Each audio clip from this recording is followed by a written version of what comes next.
School से याद आया मुझे होमवर्क करना है। चाय से याद आया तुम दूध लाए कि नहीं। अंग्रेजी से याद आया कल तुम्हारी परीक्षा है ना। गांव से याद आया मुझे अपने घर जाना है। तो गाइस इस तरह के सेंटेंसेस जो कि हमें हमारी डेली लाइफ में बहुत बार हमें बोलना होता है, जिनमें हमें बोलना होता है गांव से याद आया, चाय से याद आया, बोलने से याद आया। तो इस तरह के सेंटेंसेस को इंग्लिश में कैसे बोला जाता है, इसके लिए कौन से फ्रेज का यूज़ किया जाता है, आइए देखते हैं। तो गाइस इस तरह के सेंटेंसेस के लिए हम जिस फ्रेज का यूज़ करते हैं वो है स्पीकिंग ऑफ, जिसका हिंदी में होता है से याद आया।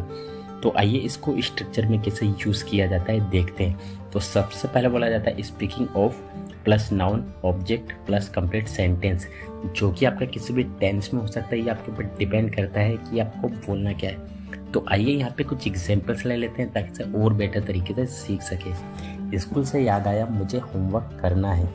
Speaking of school I have to do homework. Speaking of school I have to do homework. चाय से याद आया तुम दूध लाए कि नहीं। Speaking of tea did you bring milk or not. Speaking of tea did you bring milk or not. अंग्रेजी से याद आया कल तुम्हारी परीक्षा है ना। Speaking of English you have exam from tomorrow right. Speaking of English you have exam from tomorrow right.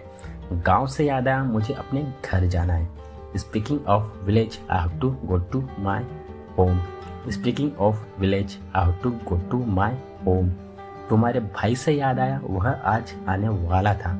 Speaking of your brother he was to come today. Speaking of your brother he was to come today. Rohit से याद आया वह कुछ दिन पहले मुझसे पैसे मांग रहा था। Speaking of Rohit he was asking me for money a few days ago. Speaking of Rohit he was asking me for money a few days ago. छोटी छोटी बातों पर बुरा मत माना करो, वह छोटी छोटी बातों पर गुस्सा हो जाती है। मेरा बॉस छोटी छोटी बातों पर चिल्लाता है, वह मेरी छोटी छोटी बातों पर हंसती है। तो गाइस इस तरह के सेंटेंसेस जो कि हमें हमारी डेली लाइफ में बहुत बार हमें बोलना होता है, और अक्सर आप लोगों ने इस तरह के सेंटेंसेस अपनी डेली लाइफ में न जाने कितनी ही बार बोला होगा और सुना भी होगा। सो डोंट वरी गाइस, आज की इस वीडियो में हम लोग सीखने वाले हैं कि इन्हें इंग्लिश में कैसे बोला जाता है। तो गाइस जैसे कि आप यहाँ पर एक वर्ड देख पा रहे हो जो कि बहुत कॉमन है, हर जगह यूज़ किया जा रहा है, छोटी छोटी बातों पर। तो इसके लिए जिस फ्रेज का यूज़ किया जाता है वो है ओवर स्मॉल थिंग्स, जिसका हिंदी मीनिंग होता है छोटी छोटी बातों पर। तो आइए इसको यूज़ करने का कंप्लीट रूल जान लेते हैं। तो सबसे पहले बोला जाता है कंप्लीट सेंटेंस, उसके बाद में ओवर स्मॉल थिंग्स। तो आइए यहाँ पे कुछ एग्जांपल्स ले लेते हैं ताकि इसे और बेटर तरीके से सीख सके। छोटी छोटी बातों पर बुरा मत माना करो। Don't get offended over small things. Don't get offended over small things. वह छोटी छोटी बातों पर गुस्सा हो जाती है। She gets angry over small things. She gets angry over small things. मेरा बॉस छोटी छोटी बातों पर चिल्लाता है। My boss shouts over small things. My boss shouts over small things. वह मेरी छोटी छोटी बातों पर हंसती है। She smile at me over small things. She smiles at me over small things. वह छोटी छोटी बातों पर चिढ़ जाती है। She gets irritated over small things. She gets irritated over small things. वह छोटी छोटी बातों पर आंसू बहाती है। She gets tears over small things. She gets tears over small things. तुम छोटी छोटी बातों पर गुस्सा क्यों हो जाते हो? Why do you get angry over small things? Why do you get angry over small things? हमें छोटी छोटी बातों पर गुस्सा नहीं होना चाहिए। We should not get angry over small things. We should not get angry over small things. पेड़ पर मत चढ़ो, तुम फिसलकर गिर जाओगे। वह अपनी स्कूटी से फिसलकर गिर गई। क्या वह बाइक से फिसलकर गिर गई क्या? यह कोई भी फिसलकर नाली में गिर सकता है। तो गाइस इस तरह के सेंटेंसेस आप लोगों ने अपनी डेली लाइफ में कभी न कभी जरूर बोले होंगे। तो आज की इस वीडियो में हम लोग सीखने वाले हैं कि इस तरह के सेंटेंसेस को इंग्लिश में कैसे बोला जाता है। तो गाइज इस तरह के सेंटेंसेस को इंग्लिश में बोलने के लिए हम जिस स्ट्रक्चर का यूज़ करते हैं वो है, सबसे पहले बोला जाता है सब्जेक्ट, उसके बाद में हेल्पिंग वर्ब, हेल्पिंग वर्ब के बाद बोला जाता है slip and fall plus other word. एक और बात यहाँ पे क्लियर करना चाहूँगा गाइज, जो स्लिप एंड फॉल जो है वो मेन वर्ब है, वो मेन वर्ब की तरह यहाँ काम करेगा। जैसा हमारा सेंटेंस होगा, जैसा हमारा टेंस होगा, उसके अकॉर्डिंग इसकी फॉर्म चेंज होती जाएगी। तो आइए यहाँ पे कुछ एग्जांपल्स ले लेते हैं ताकि इसे और बेटर तरीके से सीख सके। पेड़ पर मत चढ़ो, तुम फिसल कर गिर जाओगे। Don't climb of the tree, you will slip and fall. Don't climb of the tree, you will slip and fall.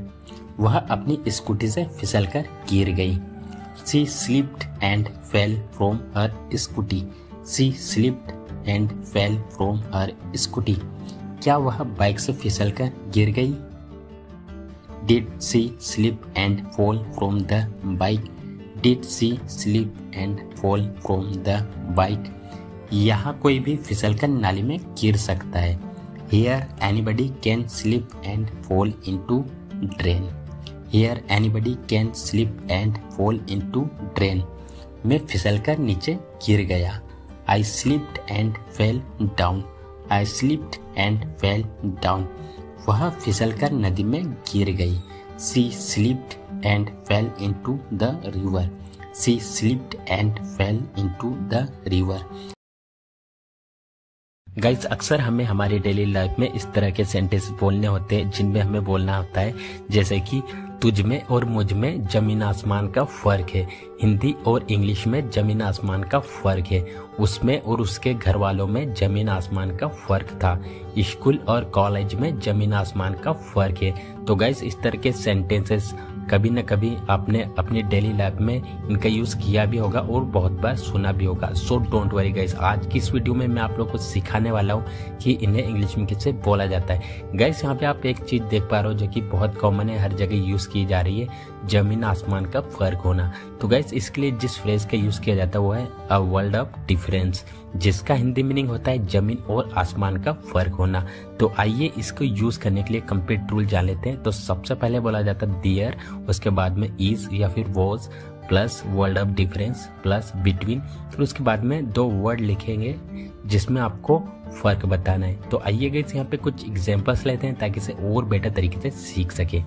तुझ में और मुझ में जमीन आसमान का फर्क है। There is a world of difference between you and I.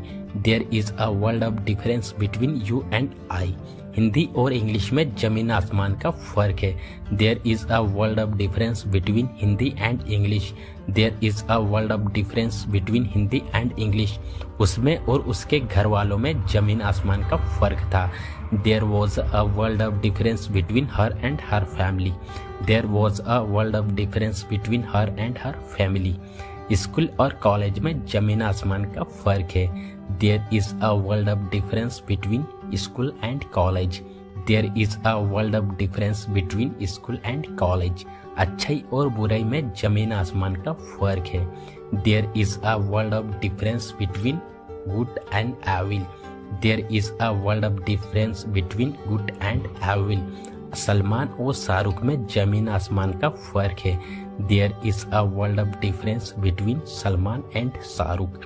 There is a world of difference between Salman and Shahrukh. तो गाइस आज की इस वीडियो में बस इतना ही। अगर आपको वीडियो अच्छा लगा है तो वीडियो को लाइक करें।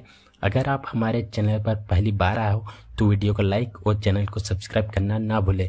मिलते हैं एक ऐसे शानदार वीडियो में। Till then take care.